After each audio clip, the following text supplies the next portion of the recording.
Hey guys, welcome back.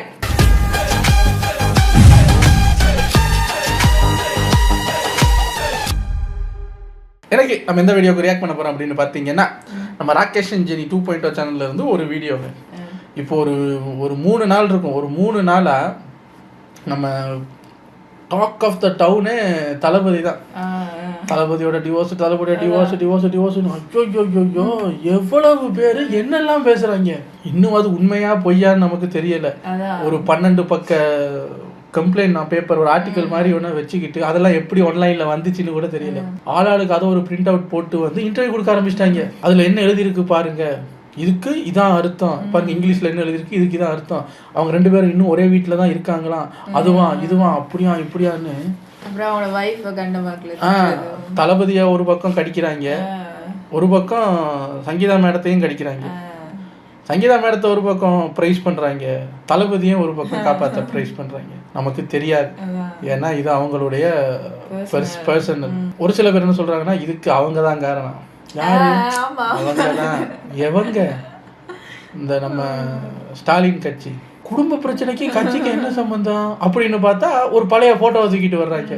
நம்ம ஸ்டாலின் ஐயா இருக்கிற ஏதோ ஒரு வீட்டுக்கு போயிருக்காங்க போல, ஒரு இறந்த வீட்டுக்கு போயிருக்காங்க போல இருக்கு. அங்க நம்ம சங்கீதா மேடமும் வந்திருக்காங்க. அப்போ 2 வட்டத்தை போட்டு பாத்தீங்களா, ஆனா அவங்க பேசிக்க கூட இல்ல, பாத்தீங்களா ஒரே இடத்துல இருக்காங்க. அப்ப இவங்க அவங்களுக்கு தெரிஞ்சவங்க, அதனாலதான் இந்த மாதிரி இந்த டைம்ல இப்படி பண்றாங்க.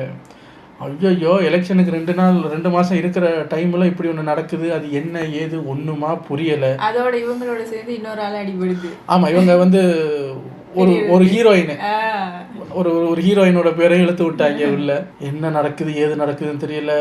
ஒரு குரூப் சன் நியூஸை போட்டு ஒரு குரூப் அடிக்குது, ஏன்டா சன் மியூசிக்கில் சன் டிவியில் சன் சம்மந்தப்பட்ட இதுலேயுமே விஜயை பற்றி ஒன்றும் போட மாட்டீங்க, இப்போ என்னடா ஆவுன்னா விஜயை பற்றியே போடுறீங்க, விஜய் விஜய் விஜய் விஜய் விஜய்னு கத்திக்கிட்டே இருக்கீங்க அப்படின்னு ஒரு பக்கம் போட்டு அடிக்கிறதும். ஒரு பக்கத்தில் உட்காந்து இதான் இப்போ ஒரு படத்தில் சொல்லுவாங்கல்ல, பாய்சன் கிடைச்சாலே பாயசம் மாதிரி குடிப்பேன், பாயாசமே கிடைச்சிருக்கு அப்படிங்கிற மாதிரி இந்த டைமில் ஏற்ற நியூஸ் தாண்டா இது, இப்போ பாரு ஆன்டி அப்படிங்கிற மாதிரி ஒரு 2-3 நாளாக சோஷியல் மீடியாவில் எந்த பக்கம் திருப்பினாலே இதான் வருது.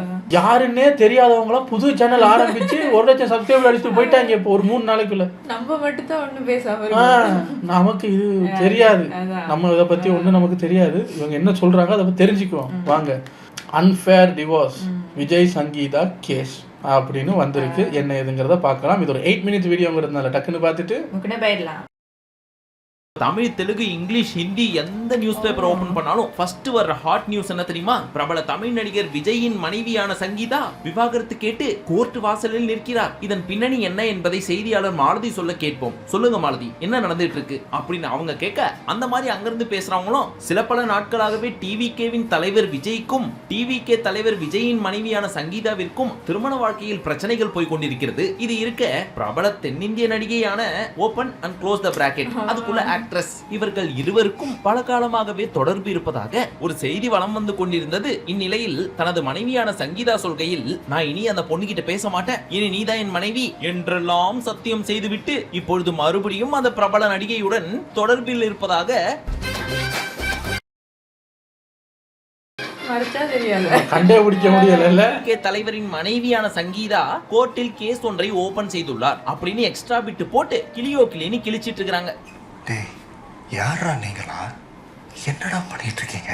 உண்மையை சொல்லணும் அப்படின்னா சங்கீதா கோர்ட்ல போய் கேஸ் கொடுத்திருக்காங்க தான், டிவோர்ஸ் வேணும் அப்படின்னு சொல்லி. ஆனா இவங்க சொல்ற அளவுக்கு எக்ஸ்பிளைன் பண்ணி சொல்லல. ஏன்னா சொல்லிருக்காங்க என்னென்ன ஆச்சு அப்படின்றத டீடைலா சொல்றேன், கொஞ்சம் பொறுமையா கேளுங்க. பட் அதுக்கு முன்னாடி இந்த நியூஸை கேட்ட உடனே அட கொடுமையே, அந்த செவரு உங்களையும் விட்டு வைக்கலையா அப்படின்ற மாதிரி தான் இருந்துச்சு. ஏன்னா சமீப காலத்துல ஏகப்பட்ட டிவோர்ஸ், ஒரு 10-15 வருஷம் இல்ல இவங்க அது உண்மையா இருக்கட்டும் டிவோர்ஸா இருக்கட்டும் எனக்கு அது தெரியாது. ஆனா எனக்கு ஐயா அரசியல்னு ஒரு காலை தான் தூக்கி வச்சீங்க, டிவோர்ஸ் வரைக்கும் உங்க மேல பிரச்சனை வந்துருச்சு பாருங்க. அது என்ன டீட்டெயிலா நமக்கு தெரியாது. பட் ஒரு அவுட் சைடரா பார்க்கும்போது சினிமான்னு இருக்கும்போது பெருசா ஒன்றும் வரல. பட சம்பந்தமா பிரச்சனைகள் வரும், அது ஓகே. அரசியல் இறங்குனதுக்கு அப்புறம் கரூர் கேஸு, அந்த கேஸு, இந்த கேஸு, கடைசியில் இப்போ டிவோர்ஸ் கேஸு, இன்னும் எலெக்ஷன் நெருங்க என்னென்ன வருமோன்னு யோசிச்சுட்டு இருக்கேன் நான். வருஷத்துக்கு முன்னாடி வரைக்கும் ரொம்ப ரேரா தான் இண்டஸ்ட்ரிக்குள்ள இருந்து டிவோர்ஸ் நியூஸ்லாம் வரும். ஆனா இப்ப பார்த்தா ஒவ்வொரு நாளும் ஒவ்வொரு நியூஸ் வந்துட்டு இருக்கு. இது எங்க போய் முடிய போகுதோ?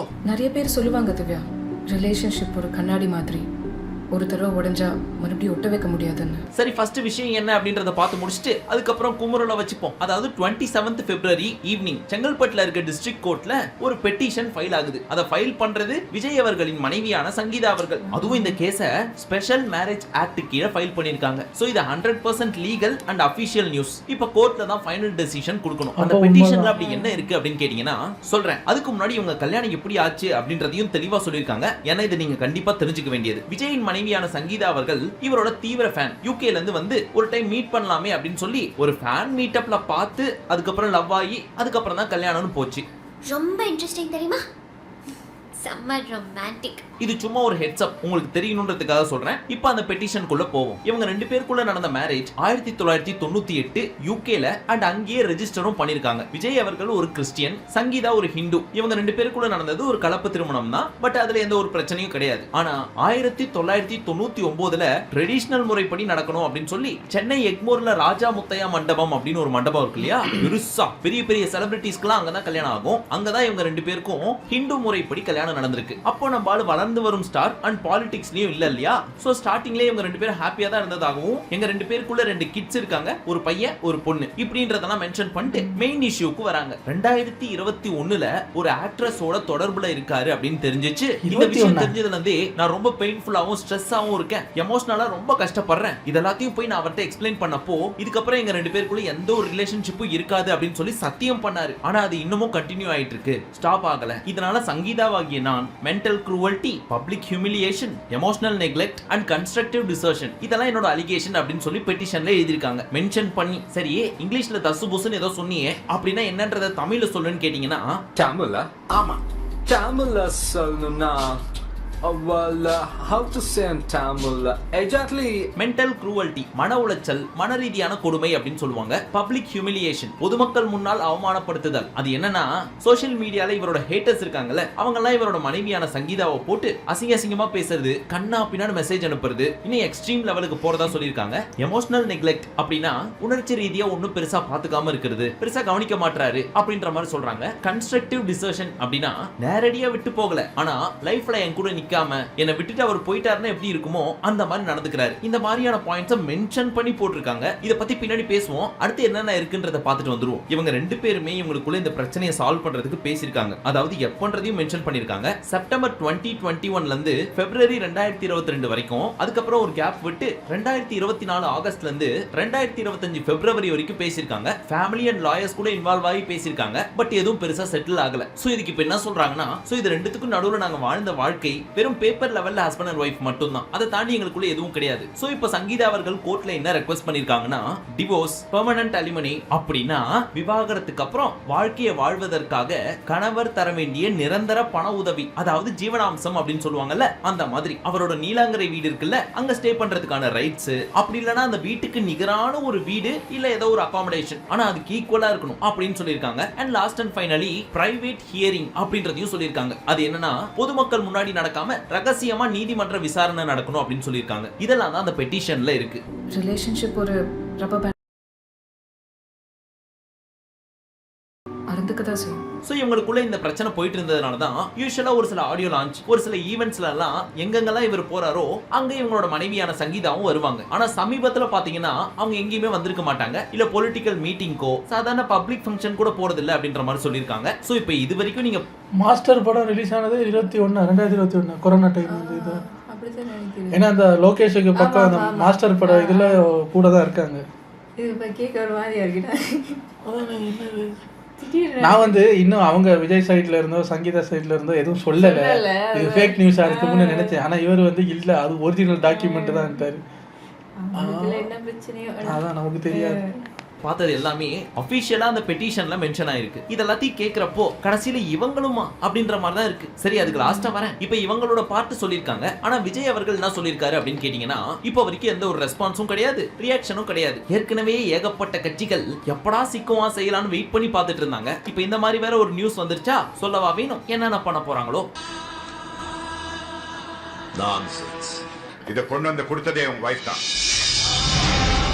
மீம்ஸ் எல்லாம் அதுக்குள்ள ரெடி பண்ணிட்டாங்க. வெளிய வருத்தமா இருக்கு. தனுஷ், ஜிவி பிரகாஷ், ஜெயம் ரவி, ஏஆர் ரஹ்மான், சமந்தா, இன்னும் லிஸ்ட் பெருசா போயிட்டே இருக்கு. அந்த வகையில இப்ப விஜய் சங்கீதாவும் வந்துட்டாங்க. எஸ்பெஷலி இந்த ஒரு சிச்சுவேஷன்ல, அதாவது இன்னும் 1 or 2 monthsல எலெக்ஷன் வர போகுது. அப்படி இருக்கிறப்போ இந்த மாதிரி ஒரு கேஸ் அவருக்கு ஒரு மிகப்பெரிய அடி அப்படின்றது தான் சொல்லணும். அதை தாண்டி சங்கீதா அவர்களோட ரியல் லைஃப்ல என்ன பிரச்சனை போயிட்டு இருக்கு அப்படின்றதும் நமக்கு தெரியாது. இல்ல விஜய் அவர்கள் லைஃப்ல என்ன போயிட்டு இருக்குன்றதும் நமக்கு தெரியாது. அதனால எதுவும் பெருசா தெரிஞ்சுக்காம அரசல் புரசலா காதுக்கு வர்றதை வச்சுக்கிட்டு கண்ணா பின்னா நம்மளா எதுவும் கிரியேட் பண்ண வேணாம். இது அவங்க 2 பேரோட லைஃப், அவங்க எடுக்கிற முடிவு. அதனால இந்த நடிகை தான் அவங்களோட தான் இங்க இருந்தாரு, அவங்களால தான் இப்படி ஆச்சு, சங்கீதாவும் சரி கிடையாது அப்படி இப்படின்னு கண்ணா பின்னான்னு ஒரு சில கமெண்ட்ஸ், ஒரு சில வல்கரான போட்டோஸ்லாம் சோஷியல் மீடியால தயவு செய்து அதை பண்ணாதீங்க. அவங்களுக்கான பிரைவசி அவங்களுக்கு கொடுப்போம். அப்படிலாம் என்ன நம்ம சொன்னாலும் கேட்கவா போறாங்க. இப்பவே நம்ம சன் நியூஸ்ல கிளம்பிட்டாங்க. லெஃப்ட் ரைட்னு கண்ணா பின்னான்னு போட்டு வாங்குன்னு வாங்கிட்டு இருக்காங்க. நிறைய இடத்துல பல கட்சிகளோட மாநாடுல ஆல்ரெடி ஸ்டார்ட் ஆயிடுச்சு. இப்பவும் போயிட்டு தான் இருக்கு. இதெல்லாம் எங்க போய் முடிய போகுது அப்படின்றது சத்தியமா தெரியல. ஆனா ஒண்ணு, இப்படியே எல்லாரும் டிவோர்ஸ்னு போயிட்டே இருந்தாங்கன்னு வச்சுங்க, அவ்வளவுதான். Already as per Indian law live in relationship தப்பு கிடையாது அப்படின்னு சொல்லிட்டாங்க. இப்போ ஏகப்பட்ட டிவோர்ஸ் கேஸும் பேக் டு பேக் வர, அப்பேற்பட்ட கல்யாணம் நமக்கு எதுக்கு, அப்பேற்பட்ட குழந்தை நமக்கு எதுக்கு, இருக்கிற வரைக்கும் சந்தோஷமா லிவ் இன் ரிலேஷன்ஷிப்லயே வாழ்ந்துட்டு அடுத்து என்னன்னு போயிட்டே இருப்போம் அப்படின்ற காலம் ரொம்ப தூரத்துல இல்லன்றது மட்டும் தெளிவா தெரியுது. சில பேர் ரப்பர் பேண்ட் அறுந்து போச்சுன்னா தூக்கி போட்டுருவாங்க. ஆனா சில பேர் முடிச்சு போட்டு திரும்ப யூஸ் பண்ணுவாங்க. பட் இந்த பெட்டிஷன்ல இருந்த ஒரு சில முக்கியமானது மட்டும் தான் நம்ம பார்த்திருக்கோம். பட் இது ரொம்ப லென்த்தா போயிட்டு இருக்கு. இதை தாண்டி என்னென்ன போட்டிருக்காங்க அப்படின்றது இனிதான் தெரியும். பட் அதெல்லாம் படிக்கிறதுக்கு மனசு ரொம்ப கஷ்டமா இருக்குங்க. அதனால இதோட முடிச்சுக்கிறேன். ஃபைனலி இது எங்க போக போகுதுன்னு சொல்லி வெயிட் பண்ணி பார்ப்போம். இதை பத்தின உங்க கருத்து என்னன்னு சொல்லி கமெண்ட் செக்ஷன்ல சொல்லுங்க. வருத்தத்துடன் இந்த வீடியோவை முடிக்கிறேன். நன்றி, வணக்கம், நமஸ்தே, நமஸ்கார். அங்க அடிச்சா எடுத்துக்கிட்டோம், இங்க அடிச்சா எடுத்துக்கிட்டோம், எங்கெங்கயும் அடிக்கிறான் எடுத்துக்கிட்டோம். என்னடா எங்க வீட்லயே அடிக்கிறீங்க எங்களை? அவர் மனுஷனை எந்த அளவுக்கு அசிங்கப்படுத்துவீங்க? நியூஸோட டைட்டில்ஸ்லாம் பார்த்தீங்கன்னா, நடிகையுடன் களத்தொடர்பில் இருக்கும் விஜய், குடும்பத்துக்கே அவமானம், திருந்தவே மாட்டான், வெக்கம் கெட்டவன். ஒரு மனுஷனை எந்திரிக்கவே விடாமல் அடித்தா எப்படியா? இதெல்லாம் இந்த எலெக்ஷன் காரணமாக தானே அந்த வேலை போட்டு இந்த அடி அடிக்கிறீங்க. எலெக்ஷனில் பிரச்சனை, படம் ரிலீஸ் பண்ண விட மாட்டேங்கிறீங்க, கரூர் பிரச்சனை, இப்போ இந்த டிவோர்ஸ் வேறு சொல்லவே வேணாம். அந்த ஆளை போட்டு ஒரு வாரம் துவச்சிருவீங்க. அது அவங்க குடும்ப பிரச்சனையா? அது அவங்க 2 பேர்த்துக்குள்ள மேட்ரு, அது அவங்க அஃபீஷியலாக டீல் பண்ணிக்குவாங்க. அதை ஏன் நீங்கள் இந்த அளவுக்கு அவரை கேவலப்படுத்துறீங்க? என் வாழ்க்கையில் தான் பிரச்சனை இருக்குன்னு ரொம்ப டிப்ரெஸ்ட் ஆகிடுவேன். ஆனால் அந்த டைம்லாம் இப்போ தளபதி விஜய் நினச்சிக்கிறேன். அவர் பிரச்சனை முன்னாடி நம்ம பிரச்சனையெல்லாம் ஒன்றுமே இல்லை அப்படிங்கிற மாதிரி அவர் இன்ஸ்பிரேஷனாக எடுத்துக்கிறேன். இப்போ தமிழ் தெலுங்கு இந்த காத்துக்கிட்டு இருந்தவன் கையில் கிடைச்ச மாதிரி தான் இது கிடைச்சிருக்கு. நல்லா வச்சு விளையாடுறாங்க. இதுக்கும் அரசியலுக்கும் இப்போ முடிச்சு போட்டு, பார்த்தீங்களா இவருக்கா ஓட் போட போறீங்க என்ன சார் அப்படின்றாங்க. சரி, இப்போ இவ்வளோ நாள் ஓட் போட்டவங்கெல்லாம் அவங்களோட லைஃப் ஹிஸ்ட்ரி எடுத்து பார்த்தோம்னா அது இதை விட மோசமாக இருக்கு. அவங்க பேர் சொல்ல முடியலை. எல்லாம் 2, 4, 5, 6 அதுக்குன்னு இவர் அந்த நியூஸ் அந்த பக்கம் போல, அதுக்குள்ள நான் போல. இவர் செஞ்சது சரி தப்புன்னு அது நமக்கு சொல்ல தெரியாது. ஏன்னா அது இப்போ நிறைய பேருக்கே நடந்துகிட்டு இருக்கு. இதையும் எதுக்கு முடிச்சு போடுறீங்கன்னு தான் கேள்வி. பல பேர் இதை சாக்கா வச்சுக்கிட்டு இந்த ஸ்டேஜ்ல எல்லாம் என்ன பேச்சு பேசுனீங்க, இது யுத்தமா, யாரு விஜய் வேணுமா ஸ்டாலின் வேணுமா கேள்வியாக கேட்குறீங்க. 2 வாரத்துக்கு வெளியே வர முடியாத அளவுக்கு அடிக்கிற மாதிரி அப்படின்ட்டு இதை விட மாட்டாங்க. அவங்க வைஃபே விட்டாலும் நாங்க விட மாட்டோம் மேடம், இருங்க மேடம், உங்களுக்கு நியாயம் வாங்கி தரமோ நாங்க விட மாட்டோம். இப்ப அவங்களுக்கு சங்கீதா மேடத்துக்கு நியாயம் வாங்கி கொடுறான் எல்லாரும் அப்படின்ற அளவுக்கு போய்கிட்டு இருக்கு. இதுல எந்த அளவுக்கு அவங்க டீட்டெயிலா இறங்கி அனலைஸ் பண்றாங்கன்னா, ஒரு நியூஸ், தளபதி விஜயின் மகன் தன் அப்பாவை சோஷியல் மீடியாவிலிருந்து அன்ஃபாலோ செய்து விட்டார். அது உண்மையா பொய்யான்னு தெரியல. அவரோட சோஷியல் மீடியாவுக்கு போய், பையனோட சோஷியல் மீடியாவுக்கு போய் அவரோட ஃபாலோவர்ஸ் லிஸ்ட்டில் விஜய் இருக்காரான்னு பார்த்து இல்லை அப்படின்னோடனே இப்போ அதனால தான் அன்ஃபாலோ பண்ணிட்டாருங்க. முதல்ல அவர் ஃபாலோ பண்ணாரான்னு தெரியல, அதெல்லாம் நமக்கு தெரியாது. இவங்க சொல்கிறாங்க, யோசிச்சு பார்த்துருப்பாங்க, இப்படி ஒரு பிரச்சனை வந்தால் வீட்டில் அடுத்தது இப்படி தான் நடக்கும், சரி நம்ம அதை போய் பார்ப்போம், ஃபாலோ பண்ணலையா நியூஸ் எழுது அப்படின்ட்டு. எனக்கு என்னன்னா, இப்போ இவர் அந்த ஃபோட்டோவில் காட்டினாருல அந்த 12 pages டாக்குமெண்ட், அதை ஹார்ட் காப்பியாக பிரிண்ட் பண்ணிட்டு வந்து பேஜை திருப்பி வரிக்கு வரி இன்டர்வியூ கொடுத்துட்டு இருக்காங்க. அது எப்படி வெளியாக இருக்கும்? அது வெளியாக கூடாது. அந்த சட்ட திட்டங்கள் என்ன எப்படின்னு தெரியலைங்க. இதில் அந்த நடிகை, இப்போ நீங்கள் மூஞ்ச மங்களா போட்டு காட்டி எங்களுக்கு கண்டே பிடிக்க முடியல அந்த நடிகை, அந்த நடிகை வந்து இப்போ அவங்களோட பழைய ஃபோட்டோஸ் புது ஃபோட்டோஸ் எல்லாம் எடுத்து பக்கத்தில் போட்டு இது பண்ணுறாங்க. அந்த நடிகை எங்கேயோ ஒரு ஹோட்டலில் தங்கியிருக்காங்க ஃப்ரெண்ட்ஸை மீட் பண்ணுறதுக்கு, அதில் ஒரு ஃபோட்டோ போட்டு, அதே மாதிரி விஜய் ஒரு ஃப்ரெண்டோட நிற்கிற மாதிரி ஒரு ஃபோட்டோ, ரெண்டும் வேறு டைம்லையோ எப்போயோ எடுத்திருக்காங்க, நமக்கு தெரியாது. அது ரெண்டையும் பக்கத்தில் போட்டு, சரி இந்த ஃபோட்டோவில் என்னன்னு பார்த்தா ஃபோட்டோ மேட்டர் இல்லை, ஃபோட்டோக்கும் பின்னாடி பாரு, என்ன பின்னாடி பார்க்கணும்னு பார்த்தா இவங்க இருந்த ஃபோட்டோக்கு பின்னாடி ஒரு அந்த ஹோட்டல் காரிடோரில் மேலே ஒரு லைட்டு தொங்குது. இவன் விஜய் நிற்கிற ஃபோட்டோவிலையும் அந்த லைட்டை பார்த்துட்டு ரெண்டும் ஒரே லைட்டு பார்த்தியா? ஆமாம் ஒரே லைட்டு தான். அப்போ என்ன அர்த்தம்? ரெண்டும் ஒரே லொக்கேஷன். ஓ நீ அப்படி வரியா? சரி அப்படின்ட்டு இந்த லிஃப்ட்டில் எடுத்த ஃபோட்டோவாக இருக்கட்டும், அது இதுன்னு எல்லாத்தையும் வட்டம் போட்டு ஒன்றும் பண்ணுறாங்க சார். என்ன ஏதுன்னு தெரியவில்லை. We don't know. ஆனால் மீம்ஸ் எல்லாம் பறக்குது. அதான் இன்னுமே ஓயாமல் அது வந்துக்கிட்டே தான் இருக்குது. ஒரு மீம் பார்த்தேன், விஜய் அவங்களுக்கு டிவோர்ஸ் அப்படின்னு ஒருத்தங்க கேட்குறேன், ஏன் சார் நேற்று தானே கல்யாணம் ஆச்சு அதுக்குள்ளே டிவோர்ஸா? நீ யாரை கேட்குற? இதை விஜய் தேவரகொண்டா தானே, அவர் இல்லையா நம்ம தளபதி விஜய்? அப்போ அதுக்கு ஒரு மீம். இப்போ விஜய் தேவரகொண்டாவே இழுத்து வர்றாங்க உள்ள, விஜய்னு பேர் வச்சதுக்காக. இப்போ கல்யாணம் நடந்ததுக்காக எது விஜய் தேவரகொண்டாக்கு அடுத்த நாளே டிவோர்ஸா? பார்த்தா அவர் இல்லையா இவரான்னு இதில் ஃபன் பண்ணிக்கிட்டு இருக்காங்க. தெரியவில்லை என்ன ஏதுன்னு. ஆனால் இதான் நடந்திருக்கான். அப்போ அது உண்மைதானா? நான் முக்கியமாக அந்த வீடியோ பார்க்க வந்தது இது உண்மையா இல்லை ரூமரான்னு தெரிஞ்சுக்குவோம். ஏன்னா இப்போ ஏஐல நிறையா வருது இல்லை, இது மாதிரி டாக்குமெண்ட்டு, அதில் மேலே ஃபோட்டோ அதெல்லாம் நம்ம நிறையா ஈஸியாக ரெடி பண்ணலாம். அப்போ அது மாதிரி ஒன்றா அப்படின்னு பார்த்தா ஒரிஜினல் தான் போல. அதில் ஃபோட்டோவெல்லாம் கொடுக்கணும் போல, கொடுத்து தான் ஆகணும். செலிபிரிட்டிங்கிறதுக்காக சட்டத்துக்கு முன்னாடி போய் என் ஓட்டோ எதுக்கு சார் அப்படிங்கிற மாதிரிலாம் கேட்க முடியாது. எல்லாரும் என்ன ரூல்ஸோ அதான் இவங்களுக்கும். அது சரி, நான் நினைச்சேன் அது அப்படிலாம் ஒன்றும் இல்லை, ஃபேக்காக இருக்கும். இப்போ 2-3 நாளில் வந்து அவங்களே இது ஃபேக்கு நம்பாதீங்கன்னு சொல்லுவாங்கன்னு தான் நினச்சேன். அப்போ உண்மைதானா? எனிவேஸ், உங்கள் அடுத்த வீட்டில் வந்து சந்திக்கிறேன். டேக் கேர், பாய்.